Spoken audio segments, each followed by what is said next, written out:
In today's Tactical Tuesday episode, I want to discuss misplays. Misplays are defined as a wrong or unskillful play, an error to be exact. But many times when making a misplay was because of lack of communication or awareness of the board. Join me today for my personal top 5 misplays and how you can avoid them. As always, if you enjoy these types of videos, do consider liking this video, subscribing to the channel, and hitting that notification bell for more future content. For number 5, I want to discuss playing cards stating you've played a card and then tossing it on top of your trash. For this specific example, let's use Ice Wall. Ice Wall is a powerful option card that when played, makes it so that all Digimon your opponent attacks with causes them to lose 2 memory. Memory blockers have no effect, and such make it one of the few cards that circumvents memory blocking. However, when playing or having this card played against you, what is your preference? This specific example will look at breaking down the scenario into 3 examples. First, do you place Ice Wall on the battlefield as a reminder to your opponent? This is what I like to do, to clearly communicate that Ice Wall is in effect. But what if you're the player in the second scenario where you place it on top of your trash after declaring Ice Wall? In a competitive setting, players may be lost in their own plays, math out their memory, but due to thinking about their moves completely forget about the Ice Wall before attacking. Or maybe in this third scenario, what if you're a player who played Ice Wall at the beginning of your turn, made a bunch of moves that caused cards to go into your trash, and now the Ice Wall is hidden even though you verbally declared it? In these instances, be effective with your communication. Likewise, the same applies to my 4th pick for this video, and that's Promo Okuamon. Okuamon will likely see a lot of play in Nationals, considering Grandis is one of the natural best matchups against Black War Greymon X.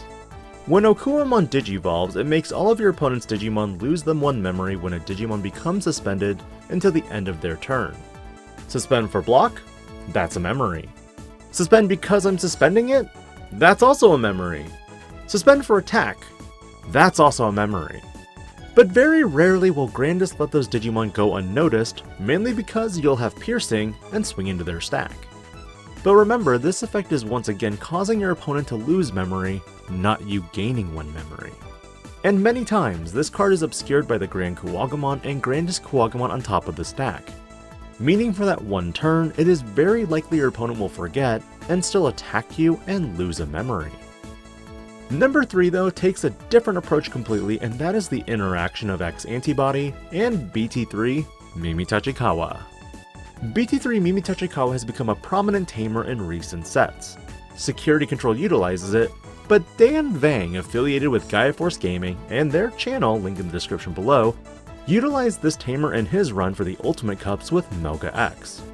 Because while X-antibody may cost 0, it can be a memory gain or a memory lost in the presence of Mimi Tachikawa. And if you're not aware of your opponent's tamer at all times, this can catch you off guard when they suspend and pull the memory 1 closer to their turn. Sometimes it can be easy to just see tamers and assume they're memory fixers, or they have an effect that only procs when you attack. But Mimi Tachikawa can be a turn ender. Number 2 is a common one I see all too often, and that is popping a memory boost with a memory blocker on the field. In the presence of Madoki Betamon, Terriermon, Chumon, and Gazimon, never jump the gun and factor in memory gain effects from option cards or Digimon. From Master to Disciple is one of the exceptions in that you don't gain memory, but instead reduce the memory cost of a Digivolution next time. Which has its own setbacks if your opponent has these Floodgates out. But time and time again, I've seen players pop their boosts only for their opponent to say, "Yo, I got this boy here." And like I've mentioned in older videos, there's no takebacks. Such a misplay can not only affect your gameplay, but your psychological state as well. And the number 1 misplay that I commonly see? Psychmon and DeathXmon. Psychmon is a different type of floodgate that prevents players from reducing play costs. While Solarmon is an equivalent in red, purple and black players are the only ones who have an advantage having Digimon who can naturally Digivolve into DeathXmon. But on the flip side, pushing out one of these Digimon from Raise immediately locks you out of playing it. While this was something you saw my wife do in one of the most recent gameplay videos, remember if you catch this a few turns later, it's already accepted game state, so be careful. A free Death X-Mon that should have cost 20 would have definitely changed the game.